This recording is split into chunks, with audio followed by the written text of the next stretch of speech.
Week 3 of the Ohio high school football season is here. Hard to believe we're at the halfway point in a season that almost didn't happen. This week, we have 4 games, a couple that could impact dreams of winning conference titles. One game has a team looking to end a long-time losing streak, while another is one of the best rivalry games in Southwest Ohio that has seen some of the region's top talent participate over the years.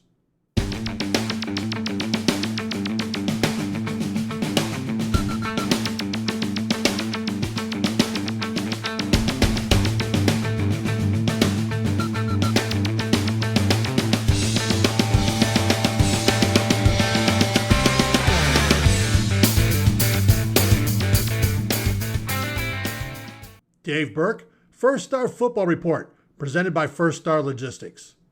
We want to thank First Star Logistics for their continued support of FirstStarFootballReport.com. If you're looking for a new career, make sure to visit FirstStarLogistics.com. They are hiring. Before we get started, do us a favor and hit the subscribe button to help us grow this channel to continue producing content covering the game we love. This week, we're looking at games in the Southwestern Buckeye League, Greater Miami Conference, Greater Catholic League, and Greater Western Ohio Conference. We start in the Southwestern Buckeye League with Valley View at Bellbrook. Last season, Valley View rebounded from back-to-back losses to Bellbrook and Franklin after starting 5-0. The Spartans then ran off 5 straight wins, including big playoff wins against Clinton Massey and Roger Bacon. Bellbrook took the win last season over the Spartans and dominated their next 4 games, giving up 14 points overall. Unfortunately, the Golden Eagles finished 9th in Division III, Region 11, and missed the playoffs. Both teams entered this game 2-0, with both teams playing great defense and having no problem scoring points. Valley View has outstanding leadership on offense with quarterback Ben Owens, who has passed for 333 yards and 6 touchdowns, while also rushing for 118 yards and 3 touchdowns. Troy Cutler and Liam Musgrove have combined for 13 receptions, 184 yards, and 5 touchdowns. For Bellbrook, senior quarterback Alex Westbrook has been impressive, hitting 65% of his passes for 263 yards and 5 touchdowns, but more importantly, with no interceptions.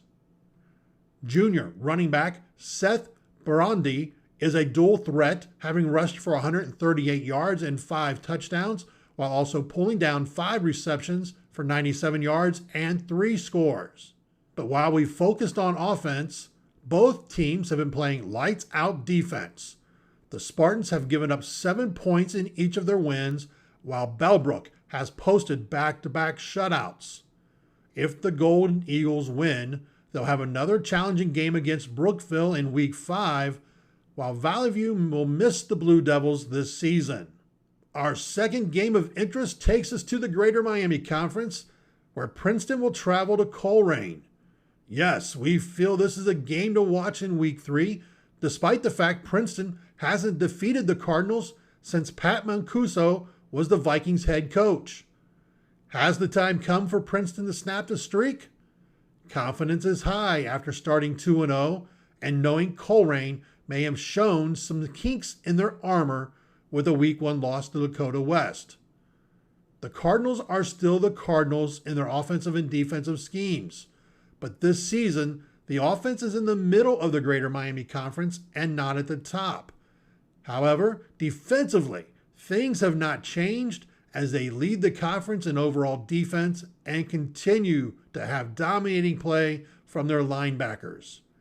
Junior Levert Jarmon leads the Cardinals with 16 total tackles, while senior Xander Kendall and sophomore Terrell Banks each have 11 stops.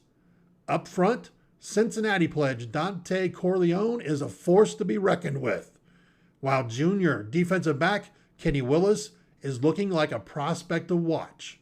Princeton enters the game 2-0 with wins over Hamilton and Sycamore.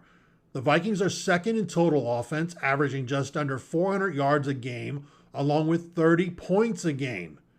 Everyone is talking about junior quarterback Buckeye Lynn, who can beat you with his arm or legs.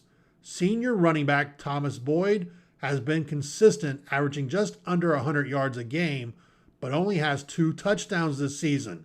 Senior wide receiver Lamont Jackson is the top receiver with 6 receptions for 122 yards and 3 touchdowns. The problem is the Vikings are giving up 369 yards a game and 25 points. Junior linebacker Antonio Nunley Jr. is a player to watch as he leads the Vikings defense with 21 tackles. Senior linebacker Josh Harris has recorded 19 stops. The Vikings will have to load the box and stop the Cardinals' run game if they want to snap their long-time losing streak. After this message from First Star Logistics, we'll finish with the weekend's 2 biggest games to watch. Dave Lapham here, and every day I am grateful for my experience to have played professional football.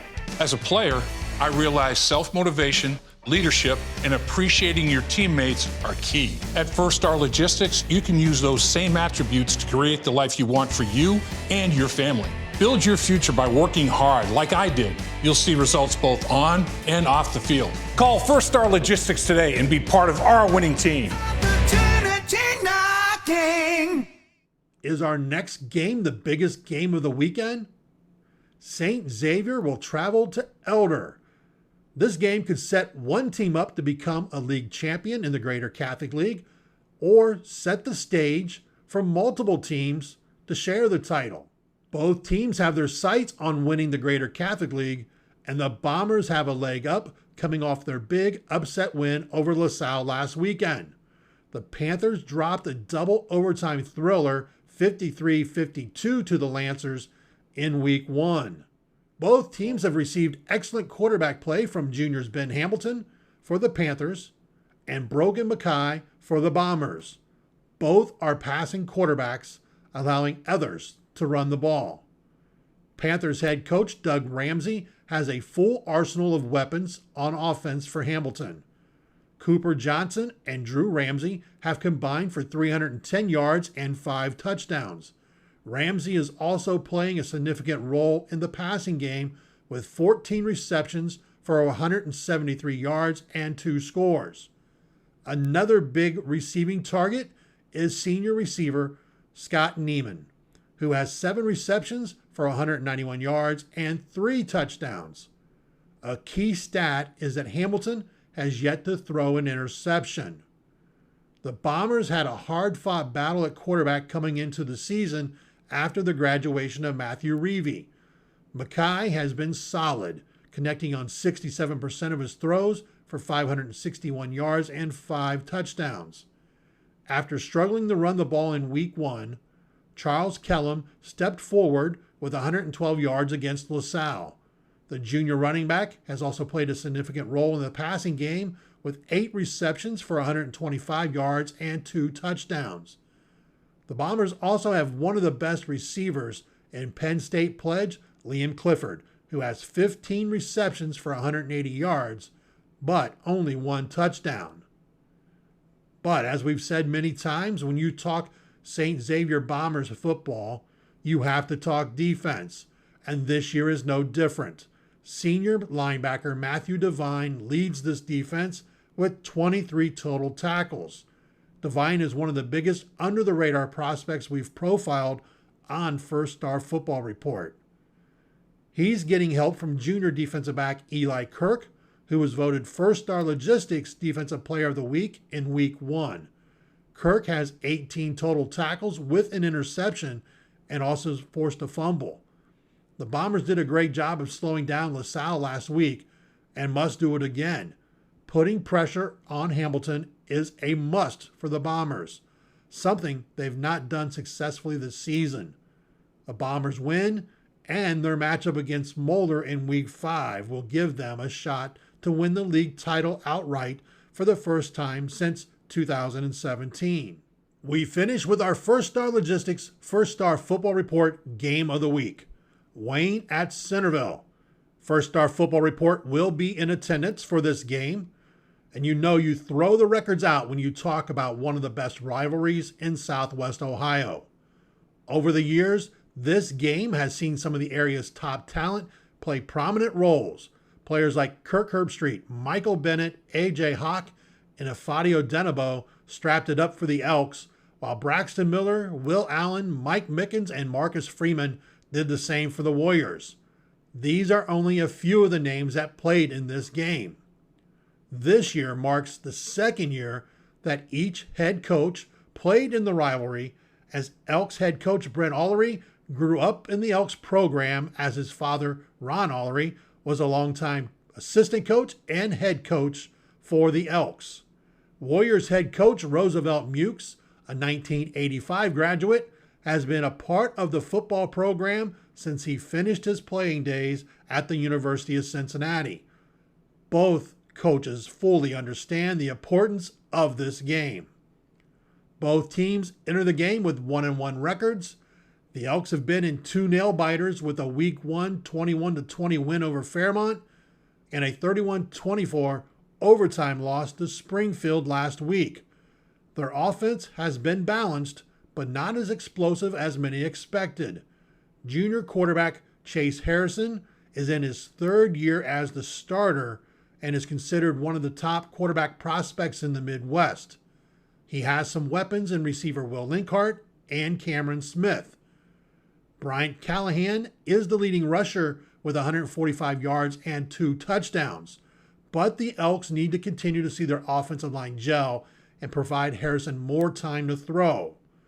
On defense, the Elks have seen teams attack their front 7 by running the ball. After 2 games, the Elks averaged giving up 206 yards on the ground per game. Wayne's strength this season has been their running game, as the Warriors are averaging 197 yards a game. Senior linebacker Jonathan Bruder for the Elks leads with 26 tackles and gets support from senior defensive back Nick Mead. The Warriors opened the season with a heartbreaking loss to Springfield, but rebounded with an impressive win over Miamisburg last week. Senior quarterback Cam Fancher has been solid, but can play better than his 303 yards passing with 1 touchdown and 2 interceptions. Fancher has some playmakers in sophomore receiver R.J. Mukes III and junior tight end Elijah Brown, who is one of the region's top prospects in the 2022 recruiting class. Fancher has done more of his damage this season with his legs, as he leads the Warriors in rushing with 125 yards and 2 touchdowns. On defense, the Warriors have Adam Trick and Antonio Berry. Trick is a 2022 prospect to watch at 6'4", 220 pounds. The linebacker leads the Warriors with 12 stops and 1 sack. O'Berry is an under-the-radar prospect in the 2021 recruiting class. He has a long frame and should be considered a hybrid linebacker/defensive end at 6'4", 210 pounds. So far this season, he's posted 11 tackles with a sack. This game should be another exciting matchup. Last year, the Elks scored the game-winning touchdown with 30 seconds left as Chase Harrison hit Cameron Smith for a 24-yard touchdown to give the Elks the win. There you have our 4 games to watch this weekend in Southwest Ohio. If you liked this video, please hit the subscribe button to help us grow the channel and provide this type of content. Also, check out firststarfootballreport.com.